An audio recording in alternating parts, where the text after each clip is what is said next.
नमस्कार मित्रांनो, आपण परत भेटतो आहे. इयत्ता 10वीतील इतिहास आणि राज्यशास्त्र आणि विशेषतः राज्यशास्त्राचं तिसरं प्रकरण. याआधी आपण 2 प्रकरणाचा अभ्यास केला. पहिलं प्रकरण होतं संविधानाची वाटचाल. त्याचा सविस्तर अभ्यास आपण मागच्या तासिकांमध्ये केला. त्यानंतर निवडणूक प्रक्रिया आणि आता तिसरं प्रकरण जे आहे ते अत्यंत महत्वाचं आहे, ते म्हणजे राजकीय पक्ष. संविधानाची वाटचाल हा मागच्या तासिकेला केलेला अभ्यास. संविधानाची वाटचाल, निवडणूक प्रक्रिया समजून घेतली आणि मग आपल्या असं लक्षात येते की सामान्य जनता, लोकशाही आणि प्रतिनिधित्व आणि निवडणुका, पहा 4 गोष्टी महत्वाच्या आपण पाहूया. एक म्हणजे सामान्य जनता, लोकशाही, प्रतिनिधित्व आणि निवडणुका. या ज्या 4 गोष्टी आहे यांना जर जोडणारा कोणता दुवा असेल तर तो म्हणजे राजकीय पक्ष. आणि याच राजकीय पक्षाचा अभ्यास या प्रकरणामध्ये आपल्याला करायचा आहे. राजकीय पक्षाचे जे अस्तित्व आहे हे लोकशाही व्यवस्थांमध्ये असते. म्हणजे राजकीय पक्षांचं अस्तित्व ज्या ठिकाणी लोकशाही आहे त्या ठिकाणी आपल्याला राजकीय पक्षांचं अस्तित्व जाणवते किंवा राजकीय पक्ष या ठिकाणी असतात. आणि या प्रकरणात आपण याच राजकीय पक्षांचा अभ्यास करणार आहोत. जेव्हा तुम्ही समाजात वावरता, आपल्या आजूबाजूला आपण पाहतो की अशा अनेक संघटना असतात, असे अनेक गट असतात की जे सार्वजनिक प्रश्न सोडवण्यासाठी प्रयत्नशील असतात. म्हणजे ज्या प्रकारे काही संघटना असतात, काही संस्था असतात किंवा काही गट हे प्रश्न सोडवण्याचा प्रयत्न करतात, तसाच प्रयत्न राजकीय पक्ष सुद्धा करताना आपल्याला दिसते. म्हणजे जे सार्वजनिक समस्या आहेत किंवा सार्वजनिक प्रश्न आहेत यावर हे सर्व गट सोडवण्यासाठी प्रयत्न करतात. आणि मग सारख्या विचारांचे जे लोक आहेत ते एकत्र येऊन जेव्हा एखादा गट स्थापन केला जातो आणि तो निवडणुकीमध्ये सहभागी होतो, त्यालाच आपण राजकीय पक्ष असं. राजकीय पक्ष सुद्धा हा एक संघटनाच असते. राजकीय पक्ष सुद्धा एक संघटनाच असते, परंतु उद्दिष्ट वेगळं असते. आणि उद्दिष्ट असते ते म्हणजे सत्ता मिळवणे.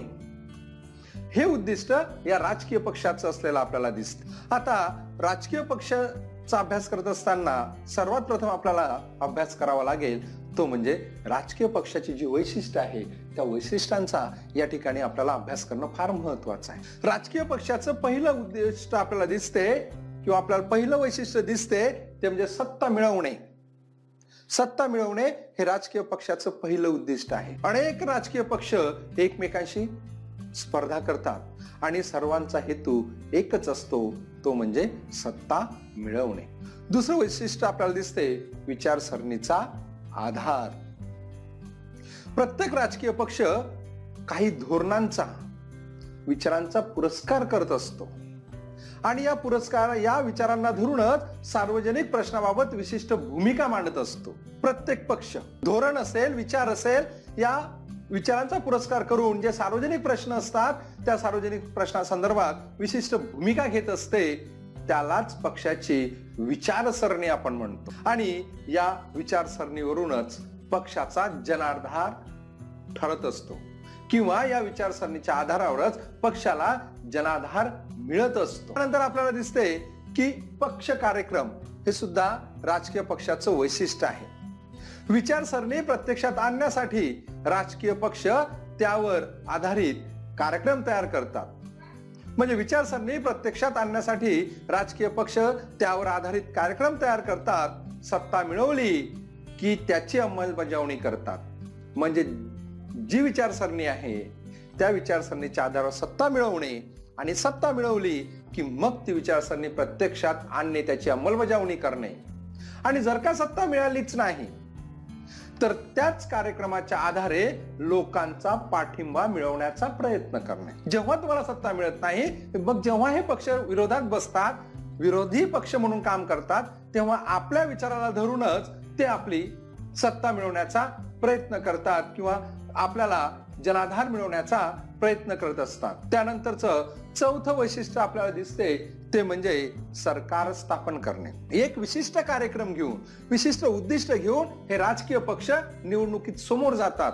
लोकांना त्याच्या भरोशावर, त्याच्या आधारावर मत मागतात.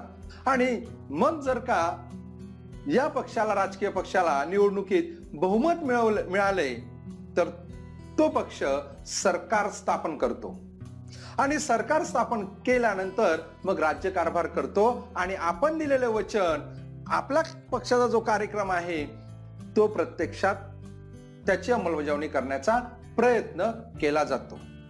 म्हणजे प्रत्येक राजकीय पक्षाचं उद्दिष्ट म्हणू, आपण वैशिष्ट्य म्हणू, हे असते की सत्ता मिळवण्याचे त्याचं शेवटचं उद्दिष्ट असते की ज्या माध्यमातून त्यांच्या पक्षाने ठरवलेले उद्दिष्ट, कार्य किंवा त्यांच्या पक्षाने दिलेलं आश्वासन पूर्ण करता येईल. ज्या पक्षांना बहुमत मिळत नाही मग असे पक्ष जे आहेत ते विरोधी पक्ष म्हणून काम करताना आपल्याला दिसते. आणि शेवटचं जे वैशिष्ट्य आहे ते म्हणजे शासन व जनता यांच्यामध्ये दुवा म्हणून राजकीय पक्ष कार्य करतो.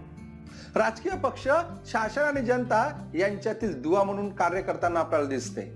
जनतेच्या मागण्या आणि गाऱ्हाणी सरकारपर्यंत पोहोचवण्याचं काम हे राजकीय पक्ष करतात.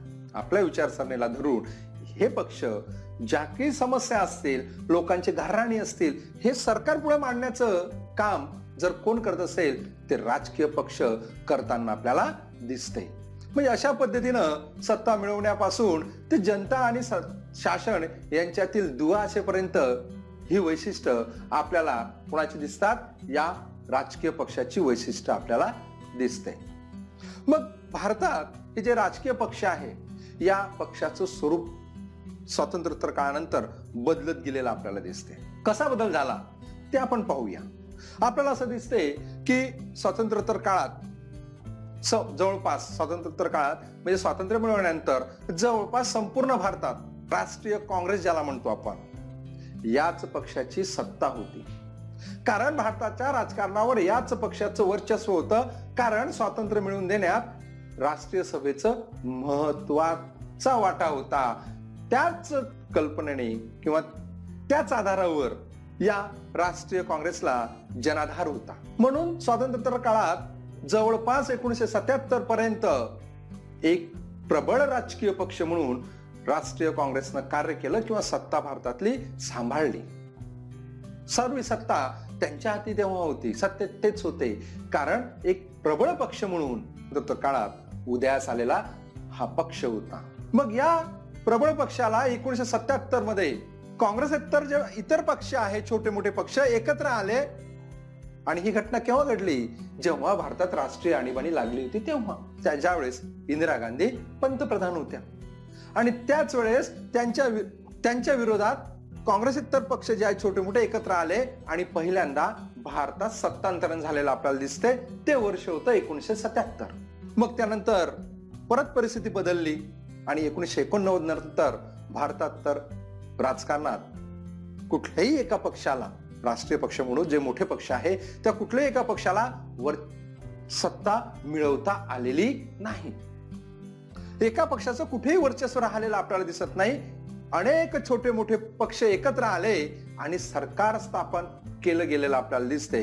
यात भारतीय जनता पक्ष असेल किंवा राष्ट्रीय काँग्रेस असेल, यांनी सुद्धा आघाडीच्याच माध्यमातून 1989 नंतर सत्ता स्थापन केलेली आपल्याला दिसते. यानंतर आपण जे भारतातील प्रमुख राष्ट्रीय पक्ष आहे काही त्यांचा अभ्यास या प्रकरणात करणार आहोत. यात महत्वाचा आपल्याला पक्ष दिसतो तो म्हणजे भारतीय राष्ट्रीय काँग्रेस. या राष्ट्रीय काँग्रेसची स्थापना 1885 ला झाली. विद्यार्थ्यांनो, स्वातंत्र्यपूर्व काळात ज्या वेळेस भारतात स्वातंत्र्य आंदोलन चालू होती, स्वातंत्र्य मिळवण्यासाठी चळवळी चालू होत्या, त्याच दरम्यान 28 डिसेंबर 1885 ला मुंबईला या राष्ट्रीय सभेची स्थापना झाली आणि पहिलं अधिवेशन भरलं. त्यानंतर भारताच्या राजकारणात भारताला स्वातंत्र्य मिळवून देण्यासाठी जे काही प्रयत्न झालेत त्यात सिंहाचा वाटा या राष्ट्रीय सभेचा असलेला आपल्याला दिसतो. आणि तीच राष्ट्रीय सभा पुढे राष्ट्रीय काँग्रेस म्हणून उदयास आली स्वातंत्र्योत्तर काळानंतर. सुरुवातीला सांगितलं की स्वातंत्र्य मिळवणे ही एक चळवळ होती आणि स्वातंत्र्योत्तर काळात हा एक राजकीय पक्ष म्हणून पुढे आला. एक विशिष्ट विचारसरणी या राष्ट्रीय काँग्रेसला असलेली दिसते. धर्मनिरपेक्षता, सर्वांगीण विकास, समान हक्क आणि व्यापक समाज कल्याण या 4-5 गोष्टींच्या आधारावर धर्मनिरपेक्षता ज्याला म्हणू आपण, सर्वांगीण विकास ज्याला म्हणू, किंवा समान हक्क असतील किंवा व्यापक समाज कल्याण असेल, याच विचारसरणीवर काँग्रेस पक्ष उभा आहे किंवा याच विचारसरणीवर आपलं उद्दिष्ट किंवा आपलं कार्य करताना दिसतंय.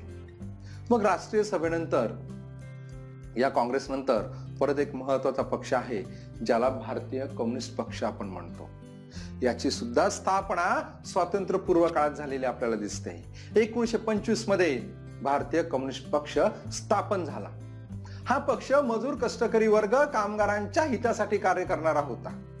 स्वातंत्र्यपूर्व काळात सुद्धा यांनी त्याच पद्धतीनं काम केलेलं आपल्याला दिसते. पण नंतर भारताच्या स्वातंत्र्योत्तर काळात 1962 मध्ये या पक्षात उभयंती फूट पडली. काही लोक म्हणजे या पक्षात फूट पडण्याचं नेमकं कारण काय, तर या पक्षानं चीनचं की सोव्हिएत युनियनचं नेतृत्व स्वीकारावं. कारण हे दोन्हीही देश मार्क्सवादी विचारसरणीचे होते. जो कार्ल मार्क्स तुम्ही इतिहासात शिकलात, इतिहासाच्या पहिल्या पाठात जेव्हा तुम्ही पाश्चात्य परंपरा, इतिहास लेखनाची पाश्चात्य परंपरा शिकला, तेव्हा तुम्ही कार्ल मार्क्स शिकला असेल. या कार्ल मार्क्सच्या विचारसरणीवरच हे कम्युनिस्ट पक्ष ज्याला म्हणू आपण, मार्क्सवादी विचारसरणीचे पक्ष म्हणू, हे उभे होते. आणि याच पक्षाच्या आधारावर सोव्हिएत युनियन आणि चीन मध्ये सुद्धा सरकार स्थापन झालेलं होतं. मग या दोन देशांपैकी कोणाचं नेतृत्व स्वीकारावं यावरून भारतीय कम्युनिस्ट पक्षात फूट पडलेली आपल्याला दिसते. आणि 1962 मध्ये दुसरा भारतीय कम्युनिस्ट पक्ष, मार्क्सवादी हा पक्ष स्थापन झालेला आपल्याला दिसतो. त्यानंतर आपण पाहू ते म्हणजे भारतीय जनता पक्ष. याची स्थापनेचा जर आपण इतिहास पाहिला तर जरा आपल्याला असं लक्षात येते की 1951 ला जनसंघ नावाचा एक पक्ष स्थापन झाला होता, जनसंघ स्थापन झाला होता. नंतर 1977 ला जनता पक्ष स्थापन झाला. आणि या जनता पक्षामध्ये हा जनसंघ जो होता 1951 ला स्थापन झालेला, हा विलीन झाला. परंतु या दोन्ही पक्षांच्या विचारसरणीत किंवा या विलिनीकरणानंतर या पक्षांमध्ये परत विचारामध्ये काही मतभेद झाले आणि परत या पक्षामध्ये फूट पडलेली आपल्याला दिसते. आणि 1980 ला भारतात भारतीय जनता पक्षाची स्थापना झाली. आणि या पक्षाची भूमिका काय किंवा कुठल्या विचारसरणीवर आधारित हा पक्ष उभा आहे, तर प्राचीन संस्कृती, परंपरा याचं जतन करायचं, आर्थिक सुधारणावर भर, या विचारसरणीवर हा भारतीय काँग्रेस पक्ष उभा असलेला आपल्याला दिसतो. मग त्यानंतर आपल्याला या भारतीय जनता पक्षानंतर दिसतो तो म्हणजे भारतीय कम्युनिस्ट पक्ष मार्क्सवादी, जो भारतीय कम्युनिस्ट पक्षातून फुटून बाहेर निघालेला होता. या पक्षाची स्थापना 1962 ला झाली. त्याच पद्धतीनं ते 1962 ला फुटला भारतीय कम्युनिस्ट पक्षातून आणि भारतीय कम्युनिस्ट पक्ष मार्क्सवादी हा एक नवीन पक्ष स्थापन झाला, ज्याची स्थापना 1962. हा पक्ष समाजवादी, धर्मनिरपेक्षता आणि लोकशाहीचा पुरस्कार करणारा आहे. त्याचं जे सुद्धा उद्दिष्ट आहे तेच आहे कामगार, शेतकरी जो आहे, शेतमजूर आहे, यांच्या हिताची जपणूक करणं, हेच या भारतीय कम्युनिस्ट पक्षाचं जो मार्क्सवादी गट आहे याची विचारसरणी असलेली आपल्याला दिसते. त्यानंतर परत महत्वाचा पक्ष आहे तो म्हणजे बहुजन समाज पक्ष. याची स्थापना 1984 ला झाली. दलित जे वर्ग असतील, आदिवासी आहे, इतर मागासवर्गीय जे आहे, जे अल्पसंख्याक आहे, या समाजाला एकत्र करून सत्ता मिळवून देणे हेच या पक्षाचं उद्दिष्ट असलेलं आपल्याला दिसते, ज्याचं नाव बहुजन समाज पक्ष होता. बहुजनांचा पक्ष होता कारण दलित असतील, आदिवासी असतील, इतर मागासवर्गीय असतील, अल्पसंख्याक असेल, यांना सर्वांना एकत्र येऊन किंवा एकत्र करून सत्ता स्थापन करणे हेच या पक्षाचं उद्दिष्ट होतं. म्हणूनच या पक्षाचं नाव सुद्धा ठेवलं होतं की बहुजन समाज पक्ष. नंतर आपल्याला दिसते ते म्हणजे राष्ट्रवादी काँग्रेस पक्ष. हा राष्ट्रवादी काँग्रेस पक्ष म्हणजे नेमका कोणता, ज्याला एनसीपी तुम्ही म्हणता, महाराष्ट्रातील एक महत्वाचा पक्ष आहे. याचा इतिहास आपण पाहिला कारण याची स्थापना केव्हा झाली तर 1999 ला याची स्थापना झाली. हा पक्ष, राष्ट्रवादी काँग्रेस पक्ष, हा भारतीय काँग्रेस मधून फुटून बाहेर पडलेला पक्ष आहे. काही जे लोक होते ज्यांना ती विचारसरणी नंतरच्या काळात आवडली नाही किंवा पटली नाही, ते लोक फुटून बाहेर निघाले आणि त्यांनी नवीन पक्ष स्थापन केला, ज्याचं नाव राष्ट्रवादी काँग्रेस पक्ष आहे. या पक्षाचं सुद्धा उद्दिष्ट किंवा वैशिष्ट्य काय आहे किंवा विचारसरणी काय आहे तर लोकशाही, समता आणि धर्मनिरपेक्षता यांच्यावरच या पक्षाचा विश्वास असलेला आपल्याला दिसतो. नंतर आहे ते म्हणजे म्हणून तृणमूल काँग्रेस. याची सुद्धा स्थापना 1998 मध्ये झाली. या पक्षाला राष्ट्रीय पक्ष म्हणून जवळपास 2016 मान्यता मिळाली. आधी हा एक प्रादेशिक पक्ष होता आणि नंतर 2016 याला मान्यता मिळाली, ती म्हणजे राष्ट्रीय पक्ष. जेव्हा पक्ष स्थापन झाला तर या पक्षाचं उद्दिष्ट काय होतं तर लोकशाही, धर्मनिरपेक्षता आणि दुर्बल जो घटक आहे त्याचं संरक्षण करणे हेच या पक्षाचं उद्दिष्ट असलेलं आपल्याला दिसते. अशा पद्धतीनं काही राष्ट्रीय पक्ष भारतात आहेत. भारत जगातला एकमेव देश असा आहे या ठिकाणी बहुपक्षीय पद्धत आहे. जगातील बहुतांश देशामध्ये एक किंवा द्विपक्षीय पद्धती आपल्याला दिसते आहे, पण भारत हा एकमेव असा देश आहे ज्या देशामध्ये बहुपक्षीय. आता बहुपक्षीय म्हणजे काय की अनेक पक्ष भारतामध्ये अस्तित्वात आहे. राजकीय पक्ष अनेक आहे, आपण मोजू शकणार नाही एवढे पक्ष भारतात आहे आणि प्रत्येक जण एकाच उद्देशासाठी काम करतो, तो म्हणजे सत्ता मिळवणे आणि सत्ता मिळवून त्यांचं धोरण राबवणे, लोकांच्या कल्याणासाठी योजना राबवणे हे सर्वांचं सारखंच धोरण आहे. पण इथे थोडंसं 2009 आणि 2014ला ज्या लोकसभा सार्वत्रिक निवडणुका झाल्या त्या पक्षाला मिळालेल्या ज्या जागा आहे याचा थोडासा एक चार्ट आहे, तो आपण थोडा समजून घेऊ. म्हणजे कसं बदल 2009 ते 2014 झालेला आपल्याला दिसतो. सर्वात प्रथम आहे भारतीय काँग्रेस पक्ष. 2009 मध्ये त्यांना जवळपास 206 जागा मिळालेल्या आपल्याला दिसते. त्यानंतर तेच 2014 मध्ये 46 जागा त्या पक्षाला मिळाल्या, 44 जागा त्या पक्षाला मिळाल्या. तर भारतीय कम्युनिस्ट पक्ष दिसतो ज्याला 4 जागा 2009 मध्ये होत्या आणि 2014 मध्ये 1 जागा त्या पक्षाला मिळालेली आहे. त्यानंतर भारतीय जनता पक्ष दिसतो 3 नंबरचा, ज्या पक्षाला 116 जागा आपल्याला 2009 मध्ये होत्या आणि 2014 मध्ये जवळपास 282 जागा या पक्षाला मिळाल्या. म्हणजे सत्तांतर भारतात कशा पद्धतीने होते. त्यानंतर भारतीय कम्युनिस्ट पक्ष जो मार्क्सवादी आहे त्याला 16 जागा दिसतात आणि 2014 मध्ये 9 जागा त्या पक्षाला मिळालेल्या आपल्याला दिसते. त्यानंतर आहे बहुजन समाज पक्ष, ज्या पक्षाला 2009 मध्ये 21 जागा होत्या आणि आज आपण जर पाहिलं तर एकही जागा 2014 मध्ये दिसत नाही.